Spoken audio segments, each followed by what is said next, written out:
Greetings. In this one, we will talk about telescoping series. So let's say we have some series that look something like this. We go from 1 to infinity. Oh, okay, I can write the n equals 1, although in the future rewritings I will omit it just to write quickly. What I will always mean is when I write, I will just write something like this. But what I mean is n is 1 until infinity. But I will just write it in this quicker way to save space and time. So when we have this series and the argument is let's say 1 over n squared plus 2n plus 3, we can call this a telescopic series because it can be writable as some things. And okay, we'll have an example a few minutes later in which it will be more obvious that it's a telescopic series through a point that it makes and why it works. But the point with them is that when we are able to identify something as telescopic series, then it is usually quite easy as long as and if they also converge, it's quite easy to determine even its value and thereby also that it converges.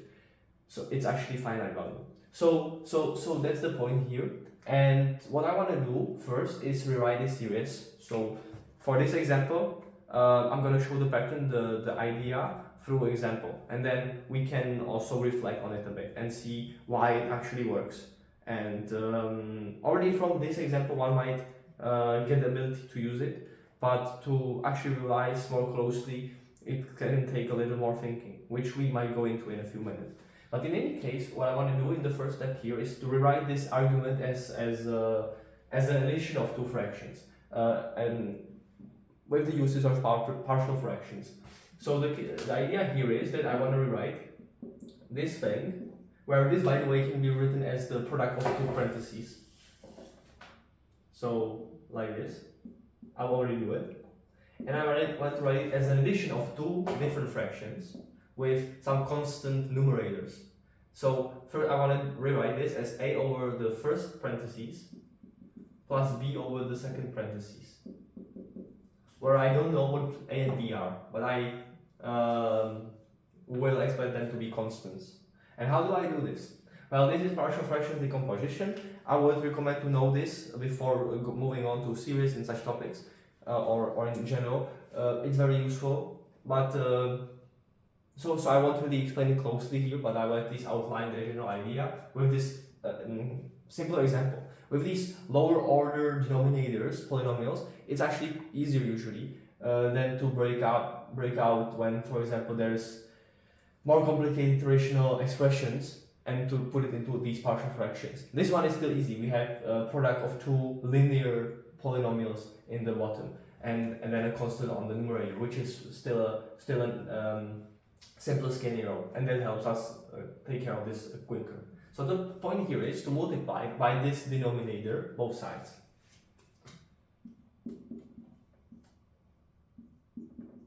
And what we want to solve now for is the a and b, and then we will plug it in here.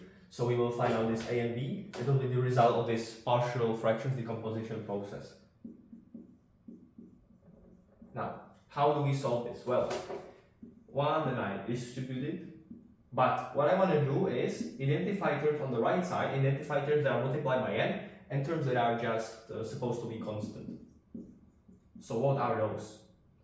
Well, what we have is, and just to check everything is correct, there should be a times n plus 2, which is right, and there should be an plus 2a, and b times n plus 1, which should be bn plus 1n, plus actually bn plus b.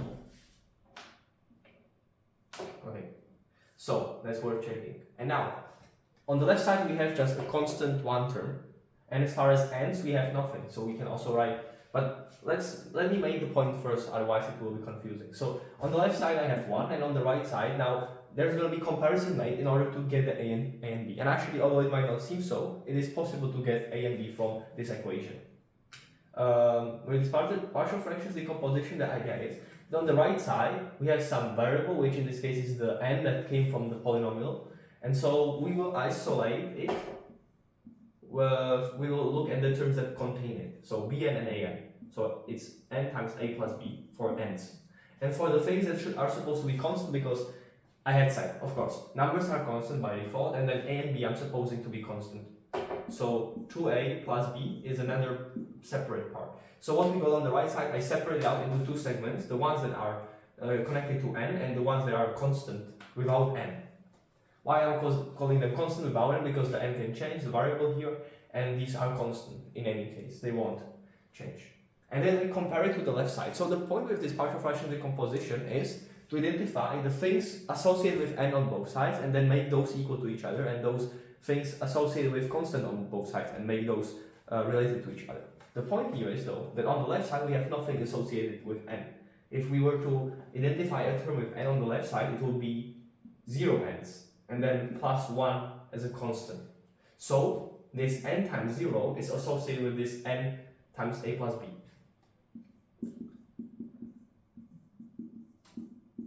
Which means that 0 is associated with the a plus b. So we look at the coefficient multiplying the n's on the right side and make it equal to the coefficient multiplying the n's on the left side. But because there's no n's on the left side, coefficient for the left side is 0. So 0 equals a plus b, that will tell us that a equals minus b. They're just opposite in polarity. And then we have 2a plus b, which are the constants on the right side. And the constants on the left side is 1. So 1 equals 2a plus b. Again, we compare the constant terms on the right side and they are equal to the constant terms on the left side. Now, how do we work with this? Well, we can take this expression here and put it here. So if a is minus b, then minus 2b plus b equals 1. And that means that b equals minus 1. Because minus b equals 1. And then because a equals minus b, then it makes a automatically equal to 1. So now I know for this partial fraction decomposition that a will be 1 and b will be minus 1. So I can also write it like this by changing this sign. So now this is the new argument for the series. Now we can proceed. So the point here is, and as I said, I will just start writing with the 1 only in the bottom.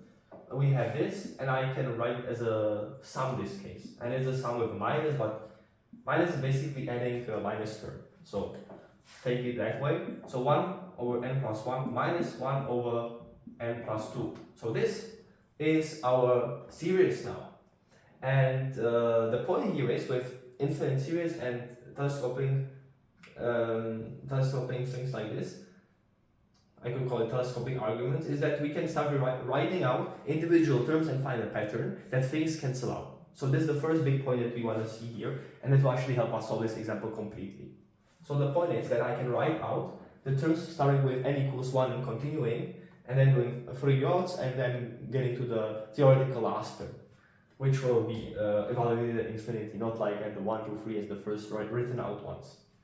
In this case, we will see the pattern very quickly. Sometimes the cancel out pattern of things appears further from each other, although actually in this case it will be a little simpler. So the point here is that we will start writing out term by term. So I will always put the term in parentheses. Of course, if we go actually doing this partial fractions, often you get a constant that can be pulled out of the series. So you would pull out the constant completely, create a big square bracket, and then put these individual evaluations of these inner things in a normal parentheses. But in any case, let's start evaluating. So n equals 1 will be 1 over 2 minus 1 over 3. Then I add the next term. The next term is 1 over 3 minus 1 over 4. The third one is 1 over 4 minus 1 over 5. And then it continues like this.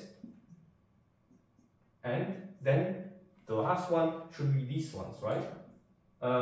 When n will be infinity. So 1 over n plus 1 minus 1 over n plus 2. Now, from a anti-notational perspective, I can also rewrite this infinity here and so on, just to make it simpler. We are really talking about the limit of infinity for n in this last term.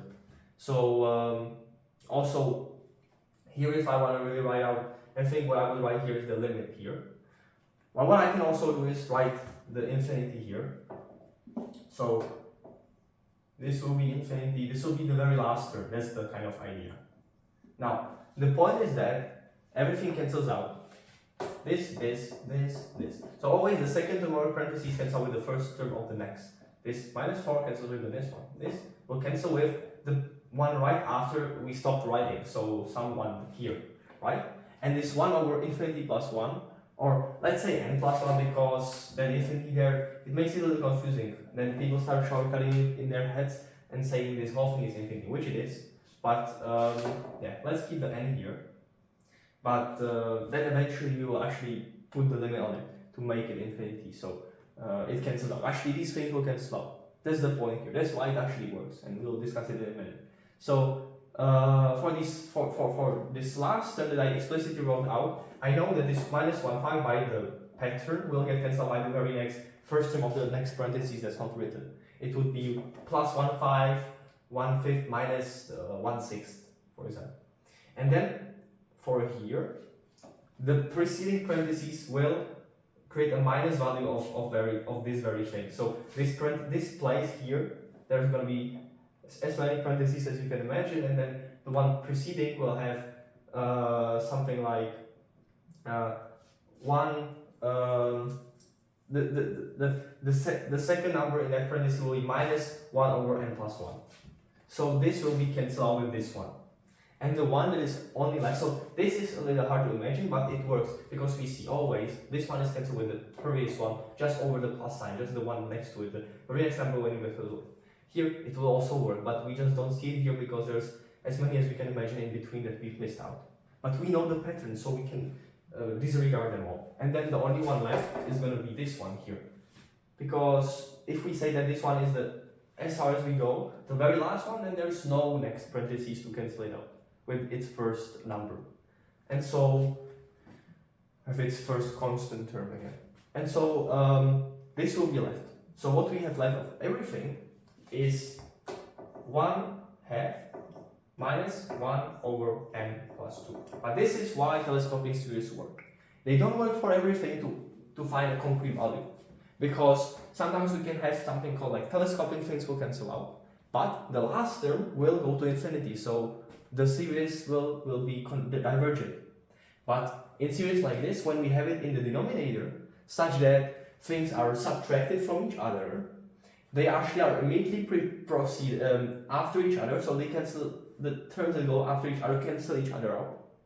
And we have like the very last term will go to 0 because it's, for example, 1 over n or 1 over e to the n. Then in such case, it will converge and we will actually be able to see the value because everything on the way will cancel each other out. So that's this case. And okay, so 1/2 is definite. That's just staying. And that's not changing. That's the very first part of the very first term. But this 1 over n plus 2 is going to be the very last n. And then goes to infinity. So it will be n equals infinity. I can also write this whole thing with limit as follows. So the limit of the whole addition, where the limit only impacts things that have the n. The things that don't have the n are not impacted by the limit. 1/2 straight away is just rewritten, not changed. And then this thing, minus 1 over n plus 2, is going to equal 0. Because it's a constant over a linear thing that involves infinity put for the variable. That's 0. So, the convergent value of this series is 1 over 2. So that's the point here. We got there. So that is the point. And that is the first example. And so we saw it's about the terms being after each other, cancel out by each other. And then the very last term should be going to 0 so that it doesn't suddenly change everything. Because if we have infinity minus infinity all along the way, I mean, even if we regard, like we wrote here, the first 3 terms going from 1, and then we could regard the last 3 terms, infinity, infinity minus 1, infinity minus 2, those all 3 infinities, very close to infinity, will all go to divergent values, will go to, for example, infinity or something. So they will be, even if those cancel out each other, but then the very last one won't, and the very last one will make it diverge. And that will actually happen in a scenario like this, let's say. So we can have, and I'll write it like without the n in the bottom of this sigma to get some time saved. Let's say we have this, one could say, okay, so those the terms have to be after each other. So we would have e to the n minus e to the n minus 1. Well, I start writing it out and we'll see how it goes. So it will be e minus actually e to the n plus 1 going after each other. So e minus e to the second plus e to the second minus e to the third. So it's the same idea. It's the very same thing. E to the third minus e to the fourth, and so on. These cancel out, and so it goes on. 3 dots. The e to the 4 can stop with this first parentheses that's missed out, and then the very last thing will be e to the n minus e to the n plus 1. But the problem is that this one again will cancel, but this one will not. And when we apply the limit of infinity here, e to infinity will be infinity and will make it divergent. So that doesn't work. But we will have, as our second example, a very similar thing. Instead of e to the n, what's given for telescopic series examples like this is e to the n minus e to the n plus 1, for example. Or any exponential thing with something like 2, 3, 5 as the base of that exponential function. Anything that's not, because yeah, so that it can very increase in value a lot, a little larger number. So the point here is that we want to start writing out now the values, like we did in a second ago. So first one, Sn is 1, is also 1, minus e to the 1 over 2. Alright, and we add the next one, e to the 1 over 2 minus e to the 1 over 3. And then continuing, I'll do just the first term, e to 1 over 3 minus e to the 1 over 4. And then it continues, and then we have a parenthesis like this, and that's the very last one, 1 over n minus e to the 1 over n plus 1. Now, what will happen is, this one, this fourth will be with this first one, this one will be with this one. And then we have this one left. And it works, by the way, this one gets with this one with this one, and this one is again left. So e to the first is left, by the way. But in any case, what we have left is, we should already take care of this limit there, because the n will be evaluated at that big value. So constant e will stay without being affected by the limit. I'm just putting it all into a limit not to make it confusing. I'm suddenly pulling up terms before we get to the very end. And it's minus e to the 1 over n plus 1. But the point here is that, again, e gets left not affected by the limit. And this thing is a very small exponent going to 0.